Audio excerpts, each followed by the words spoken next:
And looking at the seasons, Savitri, the divine Savitri, Savitri from the transcendental planes enters into time, into cycles of time, into periodic movements of manifestation in this creation.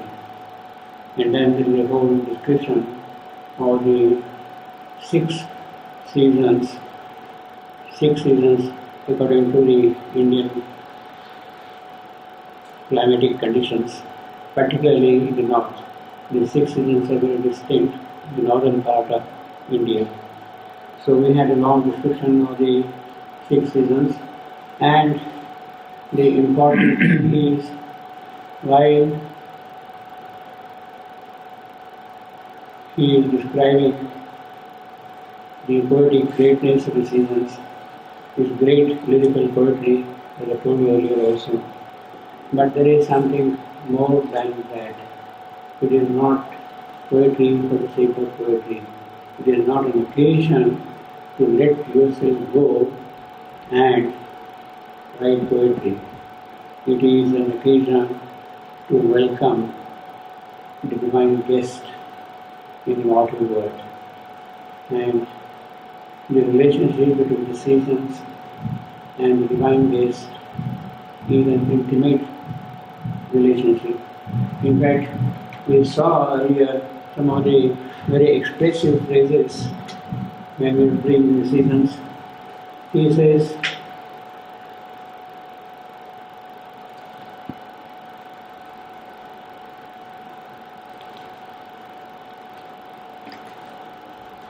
he of course says first that the earth is a vineyard, that she is drunken with the wine of God and moving around the golden sun. And it is in the joy of that golden sun's ambience that she is rolling out the moments of time. The moment in the cyclic time, Savitri comes here, as we shall see, again and again. Although for our mental view, for we who are trapped in time, in sections of time, we see her coming again and again, but it is in fact one permanent incarnation of Savitri upon earth. And it is through her several births here in time that she carries on her work. And therefore gets again linked up to the cycles of time. The cycles keep on repeating. She comes, she comes, she comes, she comes. The seasons roll on, you see. So there is a relationship of Savitri coming again and again, and the moments of evolution moving here on earth. So there is a pertinence of that kind also to this too. The other point is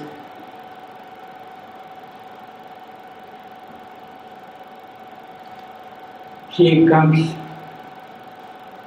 with a mystic heart. Always.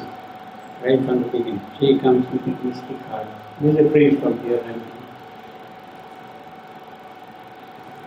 She comes, her coming is the appearance, the arrival of the divine smile in our midst.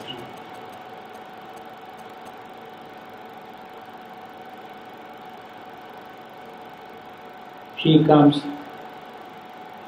as if some God is approaching.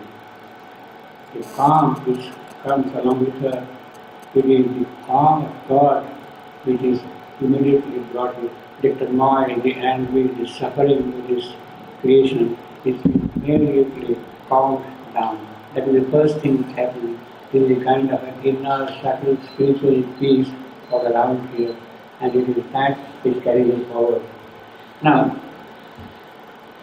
this happens because Savitri identifies herself always with this creation. Our identification is in the ecstasy of the divine. And it is that ecstasy of the divine and that identification with the creature here that she carries the movement forward towards the divine self. In fact, when she comes here, what happens is, it is the thought that kindles the hidden flame in us. The hidden flame is there. It is that which is kindled by her presence. Her coming is our aspiration. Our psychic being immediately blazes into its full light and glory and power and sweetness and joy. It happens at once, the moment she comes here. That is a very rare moment. I am using the phrases from the text only, that they are also seen. Now, of course, we are saying some of these aspects of the seasons, calm, then vigil of some mighty birth, 93.21.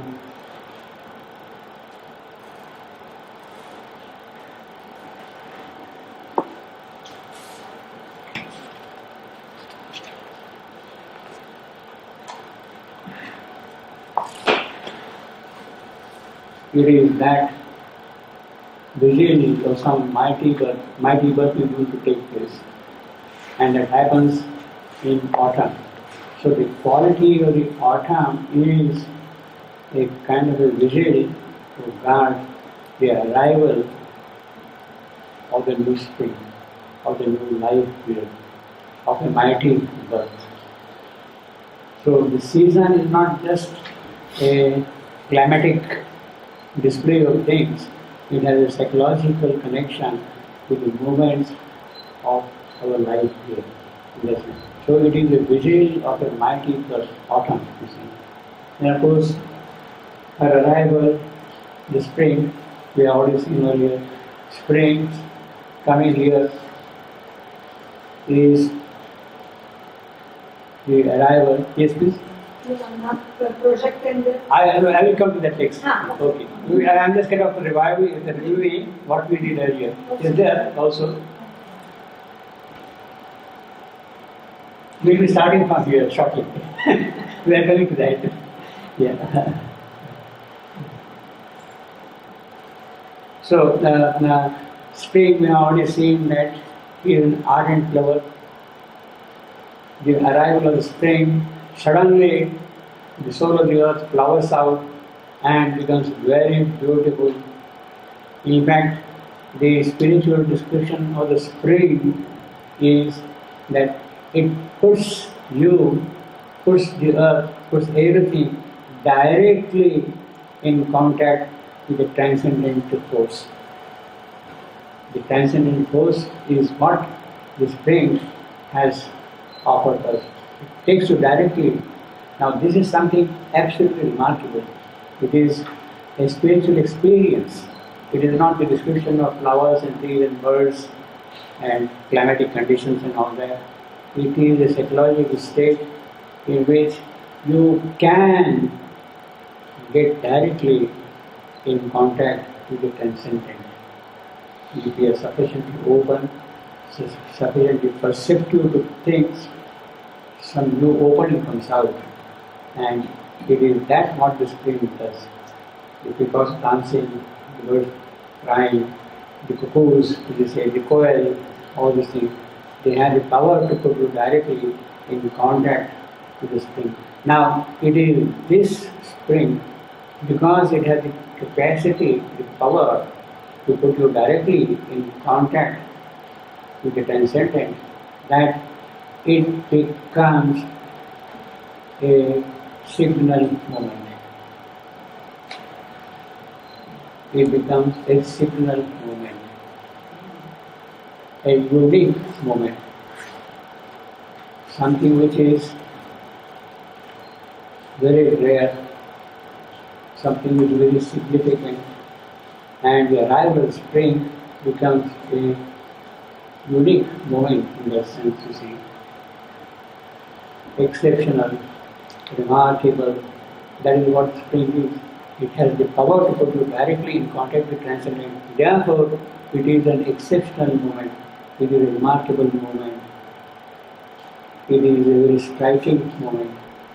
And if you can really profit by that, then you have really made progress spiritually, psychically.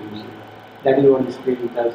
So, it is at this signal moment that the birth of Savitri is going to occur here on earth. Signal moment. Now, there are of course ways of looking at things. We can argue whether it is the spring which has caused the birth of Savitri, or whether it is the birth of Savitri which has given rise to the spring. She is going to be here, and therefore everything all around is beautiful, joyous, happy, blissful, powerful. It can be that. Her arrival means already the whole background is prepared, so to say, in that manner. It could be that. Or it could also mean that when there is a spring, when there is a purity of aspiration, there is an ardent love, then she is ready to come and take birth. So there is a double play in that sense also. The signal moment has both the aspects. You have to be prepared, and she also prepares. We often say that whether a hero or a warrior or a leader in our life, in our society, is prepared with the time, or it is the hero or the warrior or the leader who most the time. Whether time shapes a leader or a leader produces a time, who writes your time. Both things are true. But in this particular case, it could be of course both. Savitri's arrival would make naturally the presence of the spring. The spring's presence there means she is the most welcome guest. Yes, we are ready. Please come down, take birth, and lead us. That is what the spring is see. In fact, that is what one would see when we again connect this signal moment with the world's desire, compelled her mortal birth. Compelled her mortal birth. She is sort of obliged to take birth. Obliged. Well, the spring there, everything is ready. Please come down. And she is happy to come down. Otherwise she would not come. Scholar in dirty things, she would not come, you see. So she comes because things are ready here, and therefore, from that point of view, we can say a world's desire compelled by the world's aspiration, world's longing, hope, yearning is now taking her, calling her down. Please come down, Savitri. That is what the word desire would mean again here in that sense. So we are here in this high signal moment of the gods. See, this is the signal moment of the gods. In other words, the gods were waiting for the occasion. They were not able to carry out the cosmic work which they are otherwise doing. There are cosmic difficulties, they are helpless, they are not able to make things move the way the things should move. And therefore, there is a prayer also from the gods. Prayer also from the gods. Savitri, you have to go down and take mortal birth. Then it becomes the signal moment of the gods. Because for the cosmic work to do, they find certain difficulties, certain limitations. The antagonist powers are so strong that they are not able to carry out the work. They are supposedly will come down. No doubt about it. In this high signal moment to the gods, answering Earth's yearning with a cry for bliss. A cry for bliss. That is what the earth is crying for, and it is in response to that cry of the earth, her longing, her anguish, it is psychic, it is spiritual, it is pure, it is that which is beckoning her. Savitri, please come and do what you are supposed to do. A greatness from our other countries came. See, immediately the poet in 3 lines has swept the whole thing. A greatness from our other countries come. She is of course great. Savitri is great. The Divine Mother herself, she is about to take birth here.